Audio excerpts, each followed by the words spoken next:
سوائے لیکن کہ ہم خارج جزیرے کے حوالے سے امریکن بہت بڑا دعویٰ کر رہے ہیں. ایک کہا جائے جی تو نروز ہے، شرگ ہے ایران کی، اب اس کے تیل کی تنصیبات کی، تو کیا واقعی وہ اس طرح تباہ ہو گئے جس طرح سے ویسٹ کا میڈیا بتا رہا ہے، جس طرح خود ڈونلڈ ٹرمپ کے وہ کلیم کر رہے ہیں؟ مدثر صاحب، یہ پریڈکشن کی جا رہی تھی کہ امریکہ جب اپنے عزائم میں ناکام رہے وہ کوئی نہ کوئی ایسے کوئی کاروائیاں کرنے میں مجبور ہو جائے گا جو ایران کی جو ایک نارمل زندگی عوام کی اس کو متاثر کریں. تو خیر ایرانی قیادت نے اس بات کا انہوں نے بندوبست کر رکھے تھے. ابھی آپ دیکھ رہے ہیں جزیرے خارق میں جب ایک جارحیت ہوتی ہے ہمسایہ ملک کی سرزمین کو استعمال کرتے ہوئے وہاں سے میزائل اور راکٹ لانچ کیا جاتا ہے اس جزیرے میں، تو ایرانی جو لیڈرشپ ہے وہ اس سے پہلے تدارک کر چکے ہیں. ملک میں کوئی فیول یا ایندھن یا اس پیٹروکیمیکل کے کوئی مشکل نہیں ہے. وہ آلریڈی اپنے حساب سے وہ عوام کے لیے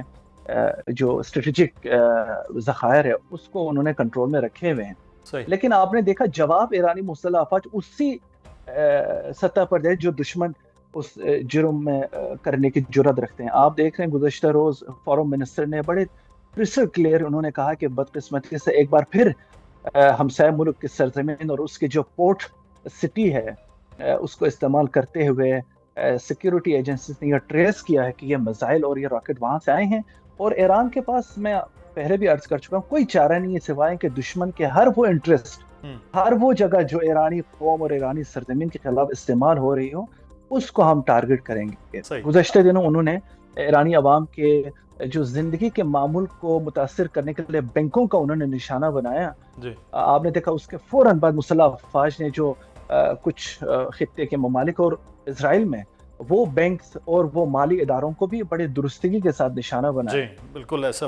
اچھا ایک چیز میں آپ سے یہاں پہ بڑا ضروری جاننا ہے کہ آبنہ ہرمز کو اب کھلوانے کے حوالے سے ڈونلڈ ٹرمپ نے دیگر ممالک کو کہا ہے جو بڑے ممالک ہیں، تو آپ سمجھتے ہیں کہ یہ بڑے ممالک اس کا حصہ ہو سکتے ہیں؟ اس میں چائنا بھی شامل ہے، چائنا کے دو سپورٹ بھی کہا جاتا ہے کہ ایران کو بہت زیادہ ہوا ہے، لیکن اس میں فرانس، برطانیہ بھی شامل ہے، جاپان بھی شامل ہے، کیونکہ یہاں ایک بہت بڑا تیل کا ذخیرہ جو یہاں سے گزرنا ہوتا ہے، لوگوں کی سپلائز بند ہو رہی ہیں. تو کیا یہ ملک آ سکتے ہیں؟ اور اگر آتے ہیں تو کیا ایران ان کے خلاف بھی کوئی جنگ کا ماحول بنا سکتا؟ دیکھیے مدثر، مجھے نہیں لگتا کہ چائنا جیسے بڑے ملک یا روس یا مغربی ممالک اس جنگ میں خود کو داخل کرنے میں ایسے کوئی رسک لے لیں. چائنا کی پوزیشن بڑی کلیئر ہے، روس کی پوزیشن کلیئر ہے. وہ لوگ اسرائیل امریکہ کی جارحیت کی بھرپور مذمت کی، وہ ایران کا ساتھ بھی ہے انٹرنیشنل ریجنل فورم میں. مغربی ممالک کے بارے میں آپ کو ایک چیز ضرور بتانا چاہتا ہوں کہ آپ نے دیکھا ایران میں کچھ دنوں پہلے، یعنی غالباً گزشتہ مہینوں میں ایک پرتشدد واقعات ہوئے ہیں عوامی پرامن مظاہروں کے بعد. تو یورپ نے ہمیشہ کی طرح امریکہ کو خوش کرنے کے لیے ایران کے جو اسلامک ریولیوشنری گارڈ کور جو ایک اسٹریٹجک فورس ہے، ایرانی مسلح افواج کا حصہ ہے، سپاہ پاسداران، اس کو انہوں نے نام نہاد دہشت گردی کے لسٹ میں ڈال دی. اور ایران کے لیڈرشپ نے فوراً اس کا جواب دیتے ہوئے تمام یورپین یونین کے جو ممبر کی جو مسلح افواج ہے ان کو دہشت گرد قرار دے دیا ہے. تو اس سرکمسٹینس میں نہیں سمجھتا کہ یورپی ممالک ایسی کوئی جرات کریں کہ ایران کے واٹر ٹیریٹری پہ امریکہ کا ساتھ دے دیں. آلدو ہم دیکھ رہے ہیں جرمنی نے ڈینائی کر دیا، یو کے نے ڈینائی کر دیا، آپ اسپین کی پوزیشن آپ دیکھ لیجیے، آئرلینڈ کی پوزیشن آپ دیکھ لیں. تو ڈونلڈ ٹرمپ صاحب اتنی مجبور ہو گئے کہ وہ تو بے بس ہو گئے اسٹیٹ آف ہارمز کے کنٹرول سنبھالنے میں. وہ تو ایک نیچرل تھنگ کہ وہ ایران کے کنٹرول میں ہے.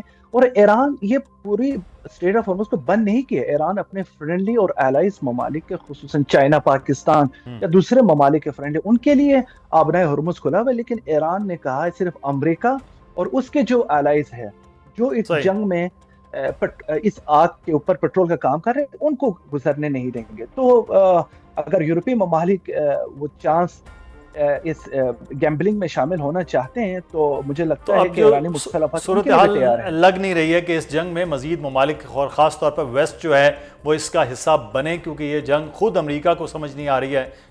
کیونکہ پوری دنیا میں جس طرح سے ہم دیکھ رہے ہیں کہ ویسٹ کا میڈیا اپنی مرضی کی چیزیں رپورٹ کر رہا ہے، اور ایران کے اندر کچھ چیزیں اور طرح سے رپورٹ ہو رہی ہیں، گلف میں ڈیفرنٹ سٹائل میں رپورٹ ہو رہی ہیں. پاکستان کے جو عوام ہے وہ یہ چاہ رہے ہیں کہ ایران میں جو مسلسل امریکہ دعوے کر رہا ہے کہ وہ حملے کر رہا ہے، وہ فوجی تنصیبات کو تباہ کر رہا ہے، وہ تیل کی تنصیبات کو تباہ کر رہا ہے، کیا واقعی صورتحال ایسی ہی ہے یا کچھ مختلف ہے؟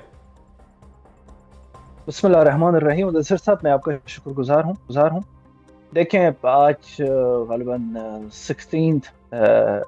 16ویں دن ہے جی امریکہ اسرائیلی رجیمز کے ایران کے اوپر جارحیت سے. دیکھیں میں تو گزشتہ 2 ہفتوں سے یہ سنتا آ رہا ہوں کہ امریکہ کا جو ایک احمق صدر ہے وہ اپنے جیت کا اعلان کئی دفعہ کر چکے ہیں، غالباً 9 یا 10 دفعہ. گزشتہ رات بھی اس نے اپنی نام نہاد جیت کا اعلان کر دیا، لیکن آپ دیکھ رہے ہیں کہ ایران میں پہلے روز کی جارحیت میں بدقسمتی سے سپریم لیڈر امام خامنئی کی شہادت اور کچھ ملٹری کمانڈر کی شہادتیں ہوئی. اس کے بعد شاید یہ شادیاں نہ بجانے کے تیار تھے دشمن کہ جو پلاٹ یا سازش میں وہ ناکام رہے جنوری میں سو کالڈ مظاہرین کی حمایت کرنے پہ اور ایران میں ایک نام نہاد رجیم چینج کرنے میں جب ناکام رہا وہ سوچ رہا تھا کہ جارحیت کے پہلے دن سے وہ اس کامیابی سے ہمکنار ہوگا. لیکن فارچونیٹلی وہ جو چیز مغربی میڈیا اور ان سے منسلک امپائر جو حکومتیں ہیں وہ نہیں دکھانا چاہتے، وہ انڈیپینڈنٹ اور دنیا کے جو پیس لونگ نیشن ہے انہوں نے دیکھ لیا کہ شروع دن سے ہی ایرانی عوام چاہے وہ کسی طبقے سے بلانگ کرتے ہوں، چاہے وہ مخالف طبقے سے ہو یا پرو نظام، وہ سارے سڑکوں پر تھے، نہ صرف حکومت سے اظہار یکجہتی کے لیے بلکہ اپنی حمایت، جو کہ جب بھی ایران کی انٹیگریٹی یا اس کی سالمیت پر اغیار کی جارحیت ہوئی وہ قوم یکجا ہو جاتی ہے. یہ ایرانین نیشن کی ایک ریزیلینس مثال ہے. آپ دیکھ رہے ہیں کہ گزشتہ 16 دن میں وہ کلیم تو بہت کر رہے ہیں دشمن کہ ہم نے پتہ نہیں ایران کے نیوی کو ختم کر دیا، ایران کے پتہ نہیں ایئر فورس کو ختم کر دیا. IRGC کے ساتھ ساتھ ایران کے جو ریگولر آرمی ہے، بری فوج، نیول اور ایئر فورس، وہ اپنے اپنے حصے کی کاروائیاں جاری رکھی ہوئی ہیں. آج بھی آپ نے دیکھا کہ ایران نے اس آپریشن تھرو پرومسز 4 میں پہلی بار جو ایک سولڈ فیول سے تجیل میزائل کا بڑی کامیابی کے ساتھ کارروائی کی. اور جو امریکہ اور اسرائیل ایران میں سویلین کو ٹارگٹ کر رہے ہیں، سویلین انفراسٹرکچر کو یا جو ایک چین ہے عوامی خدمت کو، وہ اگر نشانہ بنا رہے ہیں تو خطے میں اور مقبوضہ علاقوں میں بھی ایران اس کا ٹیٹ فور ٹیٹ جواب دے رہے ہیں. بدقسمتی سے ہم دیکھ رہے ہیں کہ کچھ دنوں پہلے جب ایرانی صدر نے ایک سمپتی کا میسج دے دیا اسلامی برادر ہمسایہ ممالک کو کہ ہمارا بالکل کوئی عزائم نہیں رکھتے ہیں آپ کی سرزمین کے خلاف، لیکن ہمارے پاس کوئی اور چارہ نہیں ہے